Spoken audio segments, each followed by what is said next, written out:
Good morning, all, and welcome to the Daily Whatever Show.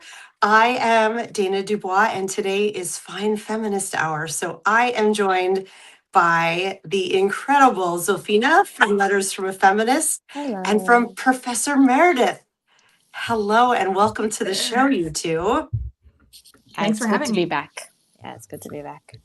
It is great to have you back, and it is great to meet you, Professor Meredith. I have so quickly become such a fan of your work. This happens every now and then on Substack, where I'm like, wow, who is this?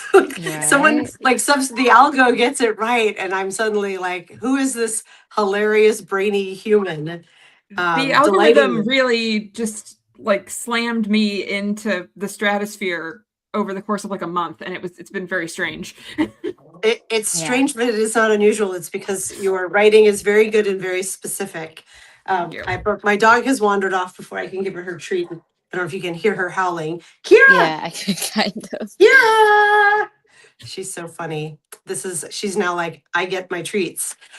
Because I'm me, y'all, in the audience, you can see I inadvertently set this up as an I Write Out Loud live instead of the Daily Whatever Show one. But I do Oh, want to go that's look. weird. But it No, does that's say me. It says in the the upper daily corner. whatever. Yeah, it does say the daily whatever show. Good. In the logo on the screen, Yeah. you'll see it says I Write Out Loud. That is my personal publication. That's a whoopsie on my part. I can blame neither Substack nor StreamYard for that.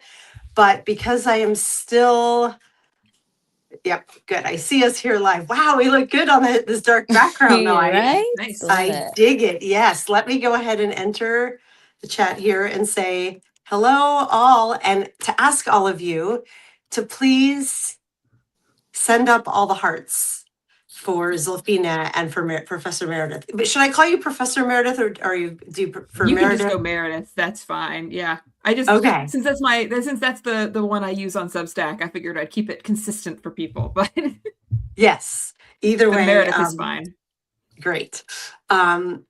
I'm always conscious of that when I have had a few doctors on the show, MDs, and there's this happens more with women than with men. I've noticed that people will revert to first names and remove honorifics. So I'm always There you go. That's the feminist patriarchy right killjoy in me. there. That's patriarchy for Literally. you. And so I always want to be sure to ask. I know it says up, I write out, try that again, Lynette. I know it says I write out loud up in the corner. I inadvertently scheduled this in the wrong studio. So we are in my newly created I Write Out Loud studio. I only made one this week. So I just inadvertently scheduled it in the wrong spot, but would it be the Daily Whatever Show without at least one technical challenge? I don't think so. And no. Of course not. Yeah, I dream of the day when we can all have like a staff. Like the technical person is the one running the tech stuff, Oh my and the gosh. person on camera isn't simultaneously responsible for everything to make a That's show a go. dream. That's a dream. I It will would be cheers you nice. to that. I will cheers you to that with my first morning tea. Mm. First sip of caffeine in the morning is always like such a joy. Before we get going, I would like to introduce each of you to the audience. I'm going to start with you, Zolfina, because you've been on before. Is this your third appearance on the Daily Whatever Show? I think Fourth. fourth. Oh, because of Yes. the birthday party. Yes. Oh, that was so fun. Yeah. That was so fun. Oh my gosh. Yeah, I think there were 18 people scheduled that day. We I couldn't do know. that anymore because Substack is kneecapping us at just 3 people and on a live. We could do it, just nobody would be tied. We wouldn't Right. see names up at the top. But that's another story. Zolfina, your Letters from a Feminist several months ago was the kind of the Substack that just the algo front and center put you in my feed. And I was like, who is this woman? Who is this firebrand who in so few words can communicate these deep feminist truths and make everyone pay attention Right. in such a positive way. Since then, I have had the pleasure of getting to know you, of reading. I feel like you're writing more long form content now, Yeah. which Well, is I try to do both. Yeah. Yeah. And maybe at the beginning I was just only seeing your notes, but it seems like there's more of a cadence now. Am I right about that? Or has it been consistent? No, that's definitely true. I do notes and usually like on the daily like at a certain time, but I'm trying to do more long form posts, but I'm Yeah. really not that. I mean, Meredith, you're amazing at long form. I love it so much. I struggle with doing long form, but yeah. Yeah. It is okay Long to. form is very like there's a lot of brain processing that goes into writing a Absolutely. piece, and it's like I'll be sitting there working on it for 2 or 3 days, and it's just a lot. Right. So It is. Oh, Absolutely. 100%. Anything else I'm missing, Zolfina? I know you're a student. Yes, I know you student. live in Dubai, so we are. Yes. We Well, I'm are. in Uzbekistan right now for my sister's wedding, so it's fun. That's so exciting. When's the wedding? Yeah. It is July 3rd, but we have an engagement party. Can you believe she's getting engaged like less than 2 weeks before she's getting married? That is so weird. But Is yeah, that that's what true? happened. She just got engaged and 2 Well, weeks later. she's like pre-engaged. Like there's an official engagement party on the 26th, but then she's getting married in 3rd of July. So very hectic. Yeah. Oh my gosh. So this has always confused me because I remember there was like a trend for a while, it's probably still going, of giving a pre-engagement ring. And I was Yes, like, yes. but an engagement is simply a commitment that you will marry. Right. And so a pre-engagement is the I same don't thing as even an engagement. they're just dragging it out, I guess. I'm confused. You want a lot of parties. So you get a lot of parties and a lot of jewelry in the lead up, which is not a problem if that's what you Right. want. But Right. Yeah. Right. Well, And a that's lot what of my presents. sister wants. Yes. Oh my gosh. That's wild. But how wonderful for your family. Yeah, I hope it's a it joyous is. thing. I It hope is. that good. That is wonderful. Professor Meredith, this is our first time meeting. I'm thrilled to have you on the show. I know a bit about you. You're an excellent long form writer. Zofina is not wrong. Clearly an academic, by the way you write. Mhm. And I know from your note the other day that you were studying for a PhD and you were facing up against some very American challenges there. a lot of I don't know if we money wanted. problems. Oh, I'm so sorry. Let's talk about the happy part of it. Introduce yourself and also what are you studying? Yeah. So I already have one master's. I have a master's in global and colonial history, which Amazing. it sounds super impressive. I might get to teach next year a couple of courses at London School of wow. Economics, which is really cool. They like to hire doctoral students to teach their classes because they can pay us less, which is great. Amazing. So I'm putting in applications so I can have a job while I'm doing my PhD, so I can have some money. I'm doing my second master's, which is wrapping up right now, in gender studies, and in October I'm starting the PhD, and I'm in the interdisciplinary School of the Humanities is the title of the program, which basically just means that I got to combine all my favorite things into a project. And then they approved it. They didn't fund it, but they have limited funding. But they did approve it within like 2 weeks of me applying for the program, which I thought was pretty impressive. That's fast. It's very fast. Yeah, it's a very fast approval process for a PhD. I've applied for stuff sometimes and waited like months to get a rejection, and then I got this, and I was like, I don't know what my advisor wrote in her recommendation letter, but it must have been good. That's amazing. So basically, what I'm studying for that is it's a combination of history, media studies, and gender studies. That is such a dream. It is. It's so much fun, and I get to watch. I get to watch medical dramas and critique them as homework, which is so much fun. Then again, I have to watch like 15 seasons of ER, so there's going to be a lot to watch to get through this. Wow! I would love that as homework. I would really love that as homework. It's I would great. do that for free. I'm watching it potentially just for I'm just watching it for episodes that deal with abortion and women's reproductive health. So my whole project is on looking at how media during since Roe up until Dobbs has shifted and changed the rhetoric around women's reproductive health, and medical dramas like Grey's Anatomy, ER shows like that are my primary focus for that, which is it's really fun. I think it's gonna be really good. Everyone I know is like, oh, does that mean you get to watch The Pitt for? That's what I was just gonna ask you. I get to watch that one for fun and not for analysis because it's after Dobbs, so I don't have to. Okay. It's not part of my analysis, but yeah, I definitely have. I've written like 5 articles on my Substack about the pit alone, so clearly I have a bit of a fascination with it. I need to watch that show, don't I? I haven't seen it yet, but It's so good. That's what I've heard. It's Is that one of the so ones that's just one take, that the show is like one breathtaking rush through? Or yeah, it's like they're 15 episodes, and it's all over the course of like 1 hour. Episode is for 1 hour of the day in the ER, so it's like one continuous plot line, and it's so well done. I held off on watching it for so long because I'm one of those people that sees everyone else loving a show, and I'm like, it can't be that good. It can't be. Yeah, that's always me. Finally sat. I don't want to be disappointed. I binged the first season in a single weekend. It was so good. Wow. I just sat there and watched. Wow. So yeah, definitely worth it. I wonder if my teenage daughters would like it. I don't know. I'll have to see.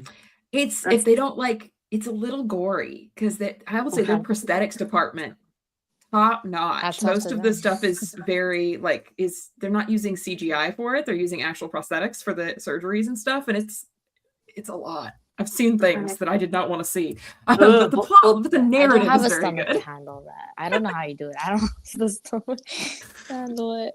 Usually it involves me crocheting and looking down at my crochet while I'm doing it to not see what's happening on screen. That's what I do. Right, I'm listening, but I can't deal with the visuals of this. Oh my God. Same. That's so funny. But I'm fascinated now thinking about ER. I'm fascinated with this premise because I'm a firm believer that the culture moves the politics and that they're intertwined. And my first love is memoir writing. And I think that the personal impacts the culture, impacts the political, and you cannot break that cycle. That's just, and it's not a straight line. It's kind of a big mass of things. And I'm older than you both, and I watched ER in real time when it was on. I remember really liking the show, but it's been so long that I don't remember that many details. And I'm like, wow, what did I accept as normal then that if I watched it now would be really jarring? And I'm curious, have you started this exercise? I have started. I haven't officially started, but I have kind of started rewatching old episodes of shows and stuff like that. Yeah. I will say, unrelated to the reproductive rights issue, I was absolutely shocked at the way they handled the main character has a storyline that involves him talking about how he lost his virginity, and everyone makes fun of it because he was like 14 and it was his maid, his family's maid, and everyone makes fun of it. And I was like, why? This wasn't funny. That's like, this was not, it was so messed up that this was a plot line that they just thought was like the characters, his friends at the hospital are like making jokes about it. Is he sharing it like it was traumatic, or is he sharing it to brag, or just matter of fact? He clearly isn't like saying it was traumatic, but of course he wouldn't, because nobody thinks it is, right? And it's kind of like, it's not being shared as if it was a bad thing necessarily. And I'm sitting here watching the episode and I'm like, what just happened? I don't like this at all. Welcome to the 80s. It was bad. Or was that the early 90s? I think it was the 80s, it was right? It was the 90s. Was it the 90s? See, it's all blurring. Yeah. Don't even ask me, because I'm watching so many medical dramas all the way from the early 70s. Keep track. So I feel like I watched it before. Oh yeah, no, 1994. Wow, I'm having a total, what do you call those? Like the Berenstain Bear moments, the Mandela effect. That I'm like, I swear I watched that before I left for college, but I definitely did not. Like, where was I living when I watched this? I pictured myself in Florida. It could have been a different medical drama. There are so many medical dramas. It was definitely ER, because I can. Who was the one who lost his virginity? Was it George Clooney, or was it the kind of balding main guy? No, it was Noah Wiley's character, John Carter. Yeah. Oh, who was like the intern when that show starts. He was like the intern at the start, and he's like from a very rich family, and so they kind of play that up for jokes that he was, like a trust fund brat. And I'm like, no, this is not funny. It's not. That's not a funny joke. You shouldn't have made that joke. But I understand it was the 90s, but still, I feel like they should have known better. I mean, for someone who has like both of my parents are doctors, and like a lot of my family are like from the medical field. I have not watched a single like those kind of like, you know, hospital related like medical kind of shows because I see too much of it in real life. So I opt I out get of that. it. Yeah. I get Oh that my gosh, entirely. Annabelle in the chat just asked, "Are you watching Old Saint Elsewhere?" I don't know that I ever watched that, but like, do you just saying that title, Annabelle, like just set off some very weird old memory. And yeah, Annabelle, that Saint Elsewhere is my is on the list of shows that I'm watching. I think the oldest show is Trapper John MD, which is like a Yeah. follow up to MASH. Yep. But yeah, Saint Elsewhere is on the list. Thank God I don't have to watch all the way to the end of Saint Elsewhere because I'm not going to spoil it. I guess it's not spoilers anymore. It's been out a long time, but it has the worst ending of any television show I've ever watched. Oh, I don't even know. I don't remember the show. I don't think I watched It was it. But... all a dream. Oh, that's right. That was no. that the Lorenzo Lamas show? Just all a That all has a to be the dream. worst ending ever. Wow, Like, why that's would you do that horrible. to the show? The tritest That's ending ever. horrible. Oh my God. I Oh my love God. it. You know, I want to shift gears from television, though we could come back and Yes. forth to it because that's so fascinating that's part of your dissertation, and I love it. I could talk about it for ages, so let's move on to something else before I just lose track. Yeah, I think Yanni, I think Newhart was just a dream also, or there was something about it that was a dream. I don't remember the details, but yeah, that device is. I feel like that's just the device that writers use when they're like, I don't know, somebody could wake up and none of this be real, and they're all like, got it, and we're out. I like to ask my guests on this show a very basic kind of a 101 question, since you're a professor. And I'll start with you, Professor Meredith. What does feminism mean to you in 2026? Or why do you talk about it? I mean, I think the main thing is that people misunderstand it so much, and they intentionally misunderstand it, right? Like I've been writing a lot of pieces lately about anti-feminists who want to make it into this idea that it's just a bunch of unpleasant women being angry and bitter and like on the internet. Clearly, I mean, listen to us. We're like harpies. So terrible. So mean. Can you hear how shrill her voice is? It's so mean. I can hear the cats. I can hear the cats in the background already. I know. Well, I do have a cat, but not it currently. She's in the U.S. with my mom. But no. So I mean, the thing about feminism is that it isn't just about women. It's about entire systems, and it's about the systems that have been constructed in society, which yes benefit men, but they only benefit certain men who fit the right roles and do the right things and create these very, very solid structures around how we're allowed to live our lives. And feminism is about breaking that down and saying you're not required to live life in this like cage that society has constructed for you. And that's not just about helping women have a better life. It's about having everyone in society have a better life. Because see if the you're fewer a feminist, restrictions we dudes. have, it's the fewer restrictions we have in society, the happier and better off everyone is going to be. And of course, it's going to help women more because we have historically been oppressed by these systems more. But that doesn't mean it's not going to help everybody, right? So that's what I think feminism is. That is such a like optimistic without being Pollyanna-ish attitude about. I can't be too Pollyanna-ish about it, but yeah, I try to not let it be just bitter. I am bitter, don't get me wrong, but we have just cause. Yes. And you said something about are you able to disclose where you are? Because you had said your cat is back in the US. Yes, so I'm in the UK right now. So I mean, when you look in the States, a lot of the gender studies programs in the States have actually been shut down. And a lot of the universities, I was just watching John Oliver's latest episode last night, and it was all about New College in Florida, which one of the very first things they did when they took over that college was shut down the gender studies program.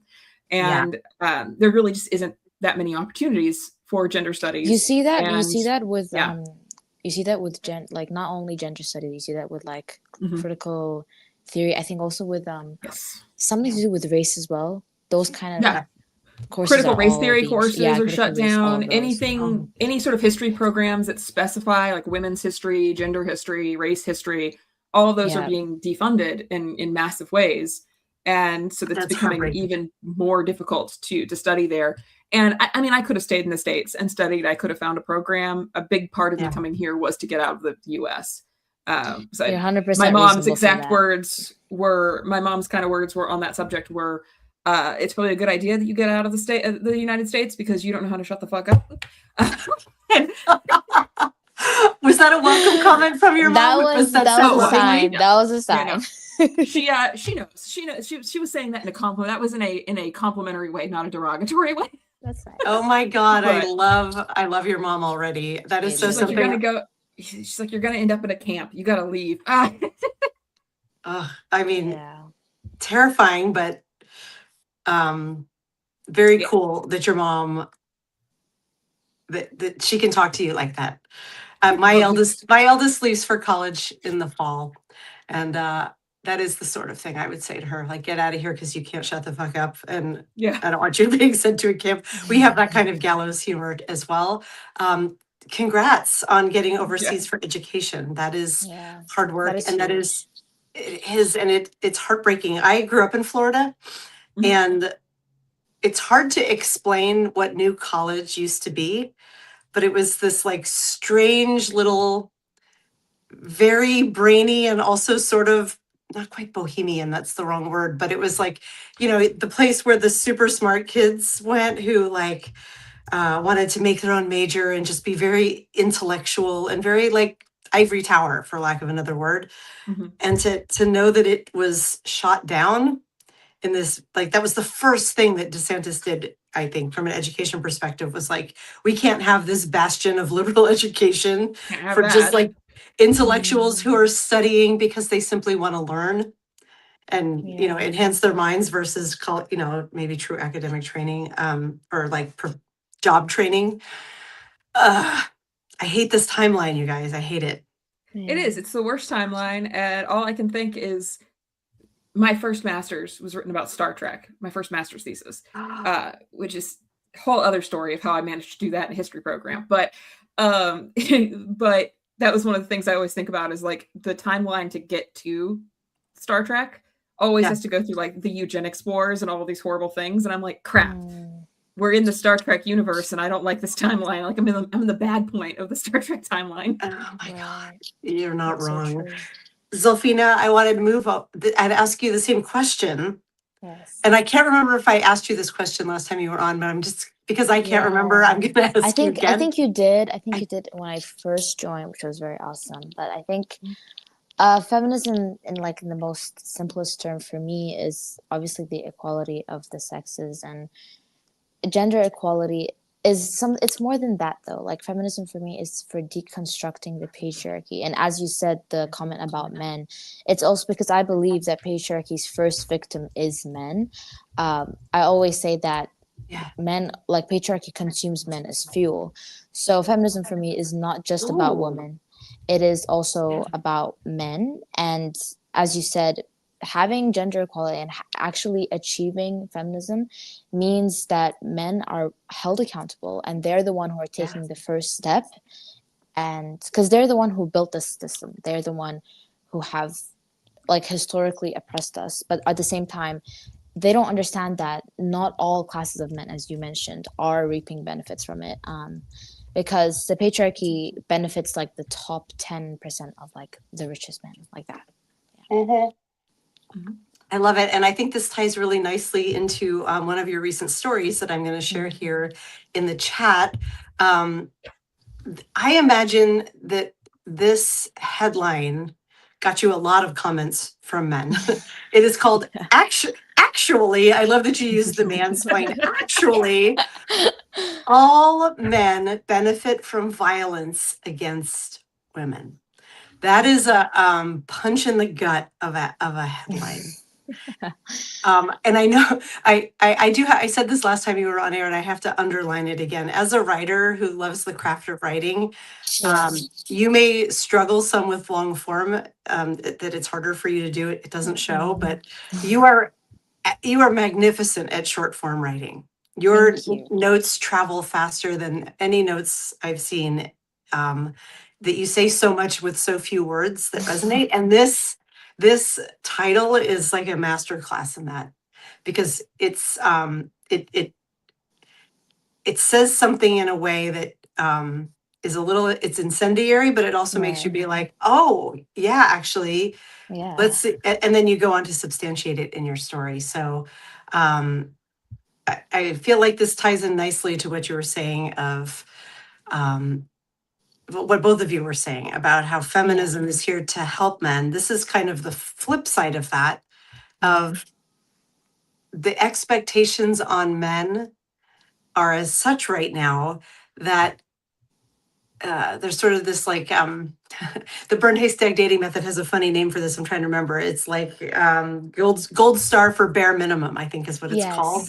Yes, Is that absolutely. it? Yeah, it is. And like that's, it might make things in life easier for men, but like that's not a great way to go through life. Men Mhm. deserve to be held to a higher bar than that. Right. Absolutely. Zolfina, what was the inspiration for this story, and kind of how did you bring it to life? Well, I think it started with me doom scrolling on TikTok because I'm I remember Fair. especially during women's 8th of March, I like distinctly remember the time where some men were like, oh my god, happy Women's Day, right? And then everyone in the comments were going like wild, like, oh my god, this is how men should be. And he's Right. just literally saying happy Women's Day. And I was just like, I really do feel like men, they have such a low like bar, like standard. Like, men just don't be a rapist and you get a gold cookie. Like, you get a cookie, you get a gold star. Like, you just Right. be not, you don't even have to be an actual good person, right? Or someone with a moral compass. You just have to not inflict violence against women that people don't know about, right? Because in a lot of marriages, there is going to be violence that you don't share with anyone, but you're still seen like a good. And also, I think the inspiration also came from the online rape academy, because I'm still thinking about that to this day. I'm still It's can't so wrap my head horrifying. around it, and I just It's had back to. online and nobody's reporting on it. I And dude, if know. I did this full time, this is 100% what I would be digging into right now. Is like, sorry, you say you talk about motherless, that which is the name. By the way, can we just have a moment as three women who believe words matter? That website is called Motherless. It's so, oh my god, it's Chills, just right? out there. So Like, many things that are a they're big not even problem trying to with that. hide anything. Yeah. And I did a very quick look at what was online. And in the US, as of a week ago, there was no reporting on the fact that it went back online. CNN did that really great deep dive. And for those of you online who don't know what we're talking about, this was that sleep porn story. And I'm definitely using the air quotes because they were not asleep. The women were drugged and unconscious, and it was their husbands and boyfriends, their partners, who were raping them in their sleep and then sharing the videos. And they there was news about like the site went down, which there should be news. That's great. It was only down for a few days, you guys. It's back up. And the quick look at what I could find online was they have moderators, AI mostly a moderation tool that they admit is flawed. You don't say. Yeah, you think? And every video, you guys, you're going to love this. Every video has a report button. We count on our community to keep things legal and safe here. I think the problem being that if you are part of that community, they clearly don't care about legal or safe. So that's going to be an issue. It is literally a community built around rape, sharing, not just rape, but raping women who you have access to in the space where they should feel the safest with their partner at home in their own beds. And this has become such an issue, and not just this website. I remember the court case, which was in France last year or the year before, about the exact same thing. Pellicott. Yes, exactly. Where it's the same thing happening, and you're just sitting here thinking, how unsafe do we have to before people care? Because it's not at that point, everyone thinks about, and I've written about this a bit with talking about rape culture, where it's people think that rape is a stranger, like a stranger danger, or somebody in a Yes. in a you know Absolutely, in an alley behind a bar or something like that, and you can protect Mhm. yourself from that. When so much of the time it's your spouse, your boyfriend, Yeah. somebody that you work with, a friend, and you can't protect Yeah. yourself from that unless you just never talk to men ever. Like, That's not Right. even I an get it, option though. Like yeah. on the same note, on my article, I was discussing this because I really think in order to, well, first of all, it is a trend. Like young men, they are like all men across all races, across all ethnicities, religions, doesn't matter where you are. There is a clear trend of male violence on women, and it's everywhere. And I really do think the solution is to declare a gender-based violence as a public health crisis. Like it is something that governments should take as seriously as if it's like an active attack on women as a gender. But yeah, you're right. Yeah. Good luck with that. Like it's, will I mean, say- I agree with you 100%. And I'm like, oh my God, we're so Like far behind. from that. I know. I will say here like, in the UK, they're actively trying to do more in schools now to teach young Good. men about respecting women Absolutely. and things like that. I don't know how effective that's going to be. It's going to get, I know it's going to get backlash from the conservative sides of things here in the Yes. UK. it's But at still least it's important. an attempt to do Yeah. something. And I see these headlines. I saw a headline on a Instagram page I follow that has like, they only post good news. And I'm like, you know, because I'm usually doom scrolling as well. So it's nice to get like the Right. really good headlines. Yeah. But one of the headlines they posted just the other day was a story about how in Korea, they are now putting these like late night bus services out so that women can get home without being, you know, attacked in the streets. And I'm like, okay, Yes. Okay. I understand you saying that's a good news headline, but the fact that we need late night bus systems for women so they can get home from work without being attacked in the streets, that doesn't feel like good news to me. Oh my God. Absolutely. We are And so on that desperate note- for good news that, yeah. Sorry, go ahead, Yeah. Sophina. I was just gonna say that we do have like on Uber, you can like order a woman-only taxi, and like yeah, it's great, but why do we need it in the first place? Like, why can I not use any modes of transport without fearing for my safety? And it's these kind of discussions that you don't see in the news, you don't see on the media outlets. Right. It's just normal. It's just Yeah. reality. I will say, and I don't even know how much that will work because I didn't use Uber or Lyft very much when I lived in the States because I had a car, but I did use DoorDash more often than I probably should have. Right. And one of the things I noted is that I would get a DoorDash delivery or Uber Eats or whatever, and it would say a woman's name, have a woman's picture, and then it was a man doing the drop off. And it's just like, Really? yeah, it was. I don't know if they're using their girlfriend's account or their whatever. There's some reason, but it was a man doing the drop off, and I always had them leave it outside my door and just leave. But it was a really concerning thing where it's like if I opened the door and I get out. Oh, I ordered lunch, get out of the shower and a towel on, open the door, and there's a dude out there that I wasn't expecting. Like that makes me very uncomfortable. So I'm not even sure how much that would help with Uber or Lyft. Right. They could That's true. They could just change their profile photo or their name. Ew, and ew. I'm still laughing at the good news thing. The equivalent of that, Zolfina, you probably don't see this outside the US, but a lot of those, you see these like good news, human feel good stories that are like, you know, local neighborhood boy opens lemonade stand to raise money for, you know, sibling with leukemia to pay for the treatment. And you're like, dude, that is not a feel good story. That is the saddest fucking story I've. Saddest thing.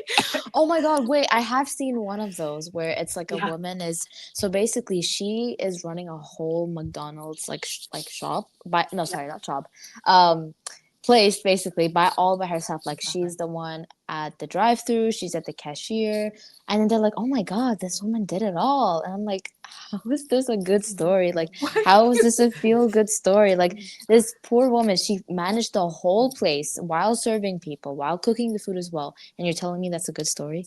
And she probably gets paid way less. Like, oh my God, that's all the labor falls to us. We just do everything and do it for free because we love our families. Oh my God. And women are equipped. We're meant to do this, guys. Yes, this is what Biologically I've got my. speaking.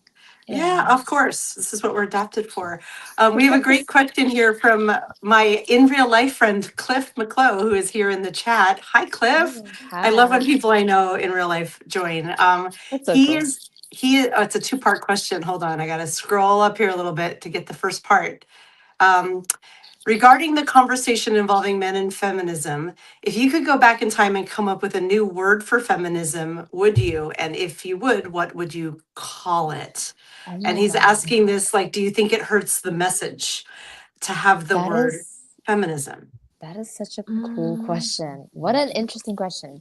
Wait, can I answer? I think I would not change it. I would not change it. I think, honestly, as I said, feminism is not only for women. It is for everyone who's oppressed by the patriarchy, and everyone is oppressed by the patriarchy. And so, but I do think it's like a statement, though, because in a way, feminism is, we reclaimed back, like there's so many words, like vocabulary that is so related to the patriarchy, like, you know, Mrs., Miss, like all those kind of like there's so many things in the Man vocabulary up. and the language that we use Yeah. that is stained by the patriarchy. So I think having a word that directly references female, I don't know, I wouldn't change it. I don't know. I don't think it's that controversial. I wouldn't change it either. And I think the main reason for that is that the only people, it's like something I posted the other day where I said, you know, there's too many men out there pretending to be feminists for the points and then getting mad. Yeah. And I was like, watch this post for the people who get mad, because then you'll know which ones I'm talking about. Exactly. The only people who are mad about the term feminism and think that it's exclusionary are people who think that women are less than men. That's how I tend to view it. And I would also add that it's also the men who are mad about feminism is because their whole masculinity is based on oppressing women, and so they obviously their egos get hurt when we point that out. Yeah, just a little bit. I think I hear some of the intent behind this question that Cliff is asking, and there's Amy is weighing in the chat. That's a sexist question because it implies that there's a problem with promoting women. I know Cliff well enough to be like, I know it was asked with good intent, and I hear it.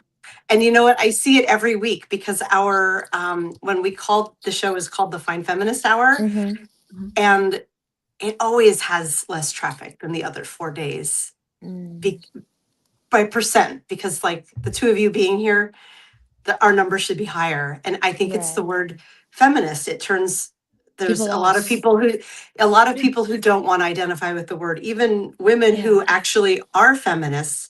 The reason I always ask that question is one of my early guests told me, like, I don't identify as a feminist. And I was like, but the work you're doing here, the writing you're doing is clearly very feminine. And so we had a whole conversation about what it means. And I launched the show, and I quite intentionally used the word feminist always because I want to take the word back. Absolutely. And there's so much, And I wanted to respond to somebody, or go ahead, Zolfina. Yeah. Okay, I just wanted to say that. You're good. So feminism, I do agree with you. It is such a bad word. It is like a slur almost, like, oh my God, you're a feminist. And like the whole media try to paint it what it's not. And it's very important to have spaces where we're proud of being called a feminist. But go ahead. I was going to say, I wanted to respond to somebody in the chat. It was Jane, who said that the men who hate women would just find ways to bring down whatever word replaced feminism. And I think that's exactly the point too, is that the word feminism is not the problem. It's been what it represents is what they hate. And so they drag the word down. We could call it humanism, which I got into a whole debate with somebody the other day about how humanism is not feminism, whole other thing. We could call it humanism. We could call it anything we want. The people who hate the concept behind the word would find a way to make the word bad and do that to it. So it doesn't matter which word you use. There's never going to be a word that isn't demonized by the side that hates it. So might as well just keep it. I don't want to change anything about it because I know that the word's not the problem. The word is not the problem. Also, I have been, I have this screen up on my phone, and so you two are very tiny. But when I looked over here to see it as everyone else does, I have to comment on your shirt, Professor Meredith. And I can't believe all this way through the show without commenting. Where did you get that shirt? Because I need it. I need to very buy it. reluctantly have to admit that I'm pretty sure that either I or one of my friends bought this for me on Amazon years and years and years ago. But I did Okay. say in the chat earlier, I do have a merch store, and I bet I could design my own version of this and like pop Please that up on the do. merch store so that I'll people be don't your have to first go, customer. go through Amazon. You So should. I'll Yes. work on that this afternoon and put something up and post a link to it. Right. 'Cause I it's not love like this it. is a copyrighted phrase. Anybody could use this. So Right. I will Yeah. definitely try to do that. And I love that it's just simple. And word nerd, I love the well, comma. Well, Makes it I so wore much better. this. If I and could this put in was a not a- humble request, Mhm. and we'll just call it a feminist request, though it's really just a body request. Back in the day, back in the aughts, t-shirts came in like women's cut and men's cut. And somewhere along the way, they were like, it's just unisex. And I No. do not have a unisex body, but there are a lot of D's right here. I use TeePublic for all of my merch because it's like Yes. it automatically, and they have female cuts as well. That's why I chose them specifically because I don't like Yes. the websites that just do unisex sizing because I hate Yeah, same. unisex cuts. I hate So unisex yes. cuts. I Even do design them for that. Oh, good. I only just discovered that the other day. Ellie Leonard, who I adore and who's going to be on our show tomorrow, she put in her feed a link to a T-shirt she'd been wearing on a live that people asked about. That it was like Jane Austen-esque, and it said "More pride, less prejudice." And when I clicked through, I was like, "Oh! Not only does this come in male cut, female cut, but there's 6 different women's cuts." There was like nice, the right? class on Awesome. TeePublic, right? And Yeah, TeePublic I is am- great for that. okay, so So please seriously. I'll design it and I'll post it up this afternoon. And I usually get my Please designs do. done really quickly. I have Canva Pro, so Canva Pro makes it very easy to make. I'm really jealous. Wait, I'm ridiculous actually stuff. jealous. I'm actually jealous. I have very ridiculous designs. It's like the other day, somebody made a comment on one of my posts, and I was like, "That is a hilarious comment. That should be on a shirt." What And was they were it? like, What was it? At least I'm pulling it up now so I can remember exactly what they said. It was on a comment about my thing about the ROI on making women have an orgasm. That post where somebody commented on it that it was it's a truth universally acknowledged that a woman in possession of a job and a vibrator will not be looking for a man. And I was like, that is such a good line. It needs to be on a shirt. And they were like, you can use it. Please do it. And so I put it up on my merch store. It's just, oh my God, it's like in a weird Comic Sans bubble font, and it's just I made it as ridiculous as possible. Wait, is your shop like linked to your page? I need to check. Yeah, it is. There should be a link at the top of my page to it. And it's just bitchy history on TeePublic. So I'll post a link in the chat. Please do.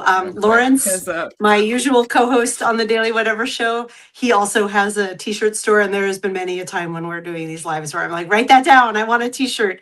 But whatever site he's using does not have women's cut shirts. I know, and he sent me a couple T-shirts, and I have one that it just says "fuck Trump," but it's like this very floral design, and so it's very subtle if you look at it. Yeah. Oh my God! Wait, I've seen you wear it once. It is so beautiful. It's beautiful. And then it's really pretty, but I never wear it because it's like it just feels wrong because it's a right.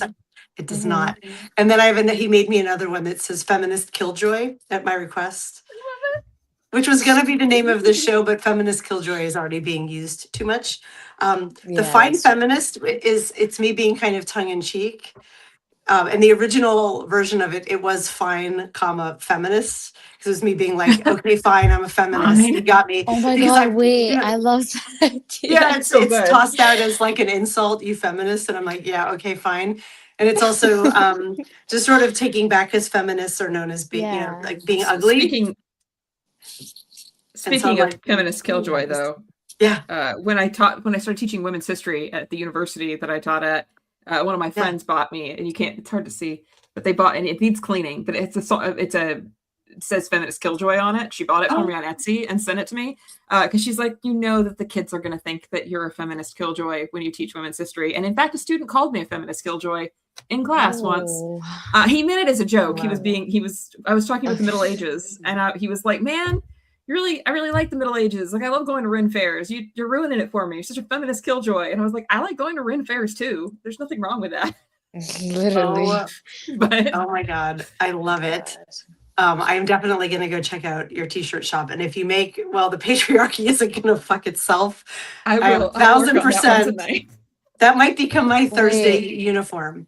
Guys, I I just love saw it. a It's such a comment. fun I just saw a comment that says the shirt I want is I'm a man, but at least I wipe my ass. Right, that's Yanni. Hi, Yanni. He is one of our moderators here. I'm a man, but I wipe my ass. That is, Bro, this is actually, have you guys seen, this is a thing? Talking about What? like why men need feminism. Mhm. This is there's a creator I love, Professor Chesko. He goes by the speech prof. I know him more from Reels, but he's also on Substack, and he has a podcast, and he's very funny. He's like a millennial dude who's a professor in LA, but he goes on these very pro-feminism rants. Like, he's wonderful. Nice. But people send him videos, and he does, he responds to them. And there's like any time now, because he did one reel about this, that there's like a red pill dude online talking about how gay it is to wipe one's own ass.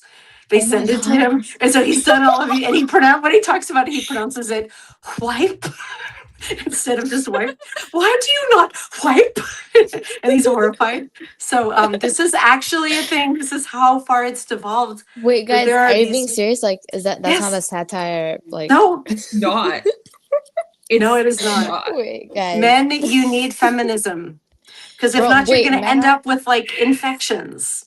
Wait, They- men are so tough that they cannot even imagine being hygienic down there. Like, they're too masculine for that. Touch it It's because gay. touching it themselves might make them gay. Like, that's legitimately, I've heard this discussion held Bro, by people. oh my god. They're like, I'm so This scared has to that be if a I joke. touch anything It is down not. there, it might awaken something in me, and I can't deal with that. It's their girlfriends are just supposed to do their laundry and not mine. Have you seen this one video? I saw it so many times across a lot of platforms, but I saw it first on Instagram. And it basically what it was is that an interviewer, like, on the streets is like, do you think this man is gay? And it's just like a photo of a man that he took just minutes ago. And he's like, oh my god, yeah, definitely he's gay. And then the next man, they take a picture of him and it's like, yep, he's gay. And all of these men, they ask him, are you gay first? They're like, no, I'm straight. And then they take a picture and they show it to someone else and they're like, yep, that guy is gay. So that says a lot. That's It does say a lot. I don't know what it says, but it says a lot. Why are men? Oh my gosh. Oh my gosh, we're running low on time, and I really want to talk about this essay of yours, Professor Meredith. Where did it go? I think I opened something else over it. Hang on. That is No just problem. so me to do this. Do you have the link pulled up while I go search for it? I do have it. Yeah, I'll put it in the Good. in the Thank you. group chat. I'm very professional here, you guys. Do not attempt this at home. You know, it's all good. It is this, but it's wonderful. Hold on. There it is. When anti-feminism learns therapy words. This story was a word nerd's dream, me being the word nerd here. I did not read the original story by Hannah Spears. I wouldn't recommend it. I don't feel like I need to, because I got queasy just hearing some of her theories. The Psychological Cost of Female Empowerment is the title of the story, the essay that you are taking down brilliantly in this essay. It's thesis length, but yeah, it was fun to write. Oh, It hey, you guys, flows we crashed the naturally. It chat. flows That's a good sign. Yay. Well, that's good. That means people are commenting and liking a lot. So Nice.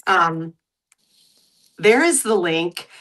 And as someone who earlier referenced, words matter, right? Mhm.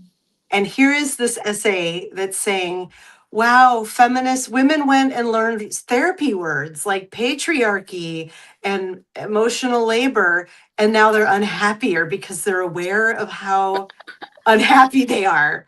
And they have a language to express it. And so the solution is we shouldn't have taught them therapy language. Right. They wouldn't be. What it made me think of when I first read the article was that whole thing back during COVID when Yeah. Trump was like, if we just stopped testing for it, the COVID numbers wouldn't be so bad. And it's like, if we just didn't let them talk about it, we didn't give the women words to express themselves, then they wouldn't be unhappy. Like they would just stop being unhappy. That's how that works, right? Being 100%. ignorant and unaware of your oppression will make us all happy, guys. Yeah.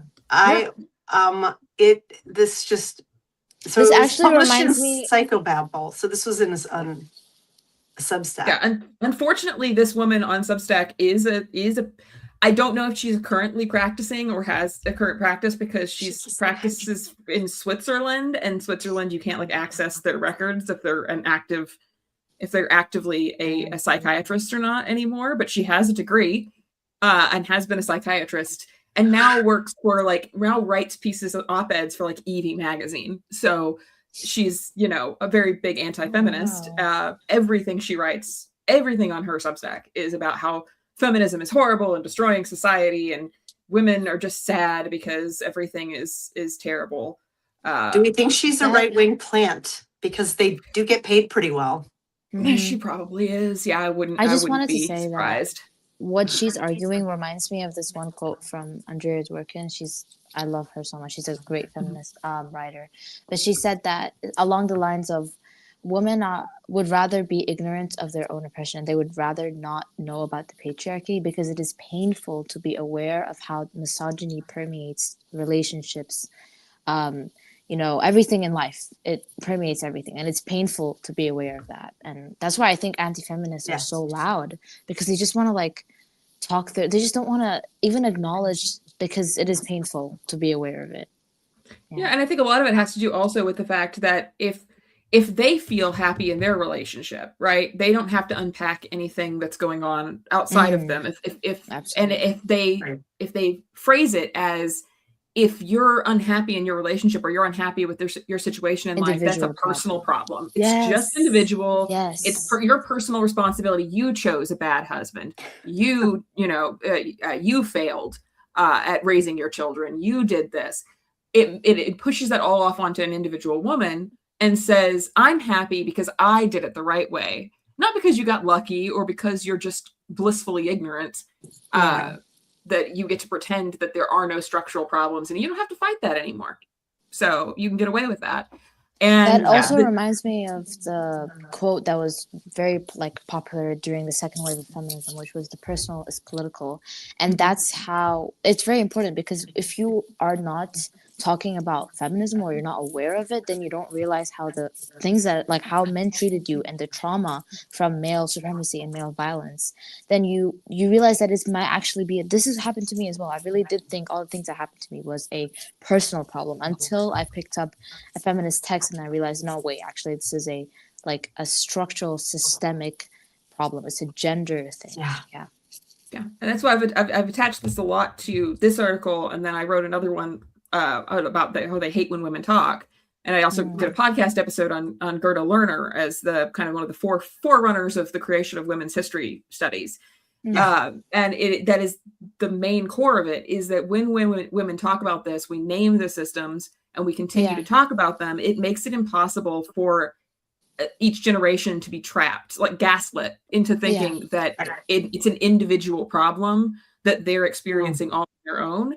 No, this is systemic. It's affecting other women in your generation, but not only that, it affected your mother, it affected your grandmother, it affected your great grandmother, and all the way back. It affected everyone. And this is not new. And if we don't know our past, women don't know their own history, if women don't know this language, they get tricked. They get gaslit. And this is why I wanted to say that this is why people who try to talk down on gossiping or just women having conversations, that is exactly why, because they know, the patriarchy knows, they're aware of the power of how powerful we are and how much we uncover when we discuss our problems, when we discuss, hey, my husband beats me too, and so yours does too, and I don't get paid enough, and you don't get paid enough either, and I also do unpaid labor, and so do you, and that's why gossiping is looked down and looked upon. When I wrote my piece, I'll post a link to it too in the chat. I wrote a piece called "They Hate When Women Talk," and in it, my mom thought it was the best line of the whole article when I read it to her. Was, men call it gossip because distributed feminist intelligence network sounds harder to mock. Because it is, that's Wow. what women are doing. We are Yeah. trying to communicate with each other about don't talk to that man. Don't be alone with that supervisor. Don't wear that clothes. Or just don't be around these people. These people are dangerous. It's not just you. This is systemic. They've done it to other Yeah. people. They will do it again. And that gossip allows it to become something. I said, women's speech is treated as frivolous until the lawsuit arrives. And then suddenly everyone wants to know why no one said anything. We did. You called it gossip. The rebranding of gossip as something, or not the rebranding, I see women taking back that word, feminist women, taking back the word gossip and acknowledging. You think when women talk to other women that it's unimportant, but it is actually Very those important. bonds It of is friendship and life-saving. that knowledge sharing is life-saving. Yes. There is no doubt about that. And I also wanted to say that my mom says a lot of comments about what I wear, what I do. So I was like, don't wear that clothes. Like, you're going to provoke a man. And I always tell her, it's just sad because she's lived with this sort of reality. That's what she's been fed from the beginning, that she is completely enforcing the patriarchy without being aware of it. But I always tell to her, I don't control the eye muscles of this man. I don't control his movements. I literally do not affect. He's the one who's consciously making these decisions. He's the one that is aware of it, and he continues to do so. I just remind her sometimes that I am not in control of any man. I literally do not control his movements. He is an adult. He can take care of himself. Yeah. And if he wants to attack you, he'll do it when you're in sweatpants. Absolutely. He may look more when you're wearing something a little more eye-catching, but like your safety is a fallacy that we women share. Mm-hmm. There's a museum that's dedicated to I've seen it. that has to what women were wearing when they were assaulted, and it's the most heartbreaking thing because you see things like toddler clothing, and it's like, this is not, and it's like, this is not something that we did. We didn't wear anything. We didn't entice anyone. That's not what happened. Mm-hmm. And to make it sound like it is insane. So yeah. And on that, I want to also add that I've also seen that video, and like I've seen a lot on Instagram, and it's just heartbreaking because I saw one that just had nothing on it. Like there's no clothes on. There was just like an empty display. And it's heartbreaking. Phew. I feel like we could talk forever. We definitely need to keep this conversation going, even as we are at the top of the hour for today. And I'm realizing this is Professor Meredith's first time on the Daily Whatever Show for our penultimate episode before our summer break. For those of you in the chat who may not know, ordinarily Lawrence and I are here 5 days a week. Well, I'm on only on Thursdays. He's on only on Mondays, but our show runs 5 days a week. We are taking a bit of a summer holiday. We will be on Fridays only starting next week till after Labor Day to take a bit of a well-needed recharge.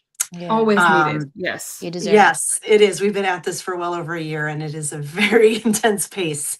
But we always ask our guests the first time they're on the show the same question. I love this question. I don't remember your answer, Zolfina, but I know I've asked you already. And this is a very hard-hitting question. Lawrence and I are both Gen X, and that is the origin story of this podcast, is that we had our publication started off being Gen X focused. So that's where the question is born from. But you do not need to be Gen X to answer it. The question is simply, what is the most Gen X song of all time? Oh God. I know. So if you're put watching you on the spotlight. Yeah. So my oldest sibling is 12 years older than me, so perfect. I'm very, very much a Gen X. I grew up listening to their selections of music. Perfect. Iris by the Goo Goo Dolls. That's a really good pick. It's one of my favorites, honestly. But yeah, that's such an iconic, I feel like, Gen X era song for me. So is, and it's a younger. I'm going to bet your sibling was born in 1975. Am I right? Around then, yes, yeah, okay. Around then. Born the January after the first Star Wars came out. There's a whole story about that. But, okay, so even a little younger. My point was like that's a young Gen Xer, because the 90s were coming of age. So I love it. That's a great pick. Jason Odell is in the chat. He's one of our dear regulars here, and he maintains a Spotify and a YouTube list. Yanni That is so maintains, cool. excuse me, of Bless you. all the song picks. Excuse me. So if Bless you ever you. want to, excuse me, deeply emerge in Gen X focused music, the set list is right there. And the I songs wonder they if you added. guys have any Michael Jackson in that playlist, because I I've am been certainly on a must. Michael Jackson obsession like phase ever since the biopic came out. I've watched it twice, and I only listened to his song, and I have him on my walls and everything. Like, I'm obsessed with Michael Jackson. Like, you guys have to have that on this playlist. I feel certain that I think Thriller is on there. Jason would have to say for sure, but yes, I'm certain there's some Michael Jackson on there. Yay. What's your favorite MJ? Oh, right What's now your? it's Human Nature from the Thriller album. Oh, Human Nature is really good. Yeah. I have been very into Rock With You most recently. I just Oh, a little yes. from Off the Wall. I love his album Off the Wall. It's so underrated. Like, people don't play it enough. It's so people good. do not play that one enough. It's so good. But when he died, that was the line in the bridge that you know that love survives so we can rock forever on. It has like just the flavor of disco. Yeah, I Because I love think it. that one came out in like 1980. So it was like just as 1979. 79, 80. Yes. Yeah. Right in that range as disco was there, but it was like evolving a Fading bit out. away from it Yeah. into what was coming next. And it just, mwah. Love it. I already his added death this to anniversary is my coming soon. list of my playlists now. So I'm gonna have that for fun. I'll use that when I'm writing as a Please writing do. playlist. Okay, I It'll love be it. fun. Love it. I love it. So, final words, please go subscribe to these amazing writers. Letters from a Feminist and Professor Meredith. You can click through right at the top. If you can also just click the subscribe button, it'll subscribe you to all three of us. But Yes, please support the work that these women are doing. If you are able, take on a paid subscription. The rates are real low. I just checked before coming on here. We all rely on all of you to help us get the word out and to support this important work we are all doing. Please come back tomorrow for Fucked Up Friday, our weekly news recap show and competition. We have the fabulous Ellie Leonard coming back for our final show before we go on summer holiday. She is a dear friend and also just a force of nature. I assume you two probably follow Ellie already. I love her. So, yeah. She's amazing. And please join me this evening with Karen Marie Shelton, our lovely moderator in the chat, and Oceana Teppenhart. Every month we host what we call the Crone Cocktail Hour. It is a new moon celebration and intention setting moment. It is very woo. That will be at 8 p.m. Eastern time tonight, probably late for the two of you. I'm a night owl, and I'll just show up with my tarot cards. It's fine. I am probably the least woo of the three of us, but I learned so much during these, and I don't even want to make this weird, but every single intention that I set and every bit of wisdom I get from Karen with her deep astrological knowledge, it comes true every month, every single month.